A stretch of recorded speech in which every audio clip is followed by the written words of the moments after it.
Welcome back to our video lectures for Chapter 3, the Balance Sheet and Financial Disclosures. We are picking up on Learning Objective 3.6, where we're actually going to explain the purpose of the audit and the content of the audit report. So, an audit report provides the financial statement user with what's known as an independent and professional opinion about the fairness of the representations, about internal controls, and whether the financial statements are in conformity with GAAP. Now notice that our audit report, it just tells us if it is free from material misstatement.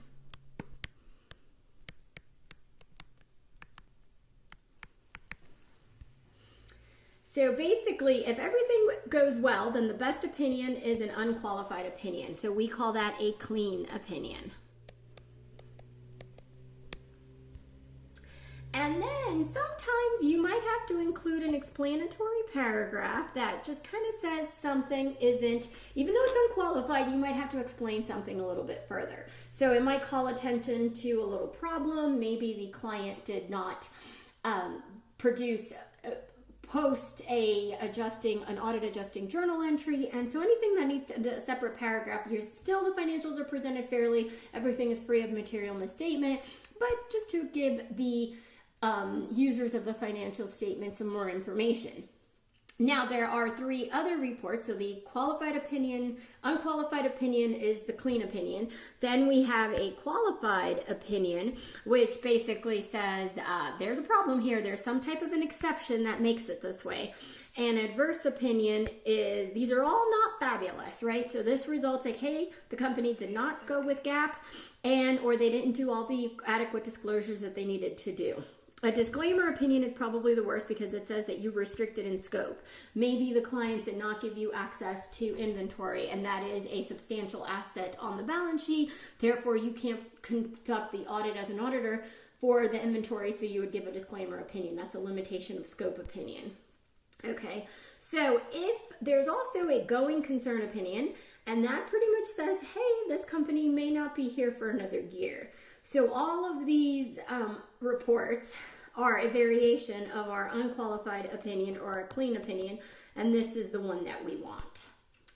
So there's also compensation of directors and top executives. So obviously there's a gap, The CEO gets paid a lot more than all the regular line employees. So because of that, there's been disclosures that need to happen. So if you are a publicly traded company and the SEC, the Securities and Exchange Commission, tells you that for the top 8 executives, which usually the CEO is the top one, then that total compensation, and note it says total compensation, needs to be disclosed. So you might notice that cash and bonuses aren't the largest portion of CEO compensations. There's also restricted stock options, and such.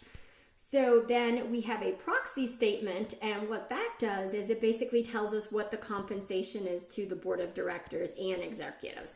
Now remember, the board of directors has 2 subsets, right? There would be a compensation committee, and it would also be an audit committee. So not only do these disclosures let you know that basically you need to know what the top 8 executives get paid, but also what the board of directors of the company are getting paid as well.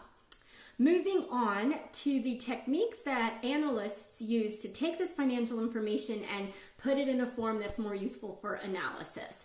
So basically what you're trying to do in risk analysis is to see from the past data and the present data what tools and techniques you can use to compare financial statements. Right? You want to compare year over year. So year over year, that's very common.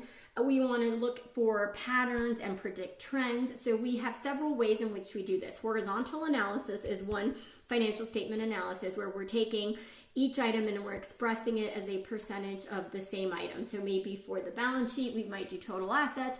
For the income statement, we might do total revenues.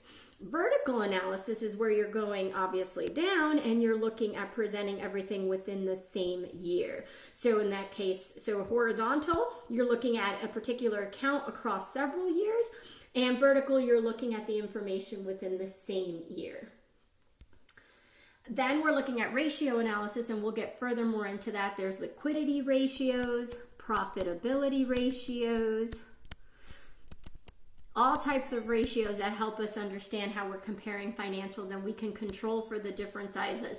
So if you're comparing Apple to Samsung, obviously Apple's a giant compared to Samsung, so you want to bring it down to percentages or fractions or ratios to be able to understand it. Then another area is risk, the risk that you are concerned that the company is able to pay its obligations when they come due.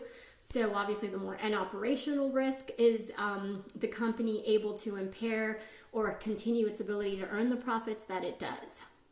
So some common liquidity and financing ratios.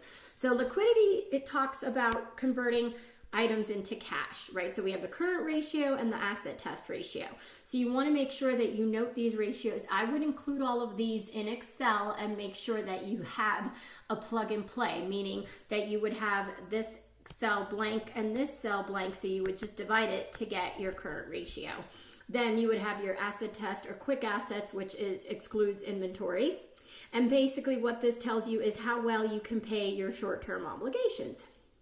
So here, when you're looking at your current ratio, it's current assets over current liabilities. So you take those numbers, you divide them out, and then you have working capital. Make sure you know this. This is quite a term that we use with companies all the time, and we're saying like your working capital is basically how much you need to kind of run the business on a regular basis. So here we're actually excluding inventory and prepaid items. So the key is usually inventory is removed, and then you're looking at now for PetSmart, if we have our asset test ratio, we continue to do that. And then you have financing ratios is how well you're able to pay your long-term debts, your debt to equity, your times interest earned ratios. And then basically it just tells you how well the creditors are protected from insolvency. So the higher the ratio of debt to equity, the greater the risk. So we want this one to be low. And here we go through an example as well for PetSmart.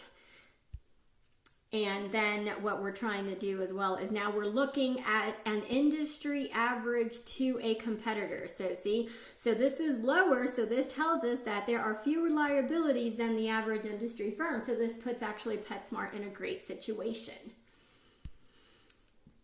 So then we want favorable financial leverage, which is basically where you're earning a return of borrowed fund that's in excess of what you're borrowing it for. So you can see various alternatives and kind of tell us how we're going to go through that. And so basically what this is telling you is what your net income will be under various scenarios, and you can see your return on equity. And we need to do this most of the time because of debt covenants, which basically is stipulated by your loan amount, and it tells you that in your loan you have to keep certain number of the ratios to make sure that you're still keeping the financial sovereignty that's needed. And then if it's obviously an unfavorable financial leverage position, you don't want to take that into effect. So times interest earned, basically it's telling you how well you're going to satisfy your obligations. So here we have our net income less our interest expenses and our income tax. So we would take that and divide it. The higher the number, the better. That means we're earning more than enough to pay all of our debt. Lastly, we are going to talk about the primary differences between GAAP and IFRS. GAAP is formulated by FASB, and that is for the US, and IFRS is International Financial Reporting Standards, and that's for the rest of the countries. So here you can see balance sheet preparations and our segment reporting are a bit different, and then you can see what's required in each. And this is important for your CPA exam, so just please take note of that. And that concludes our video lectures for Chapter 3. Thank you.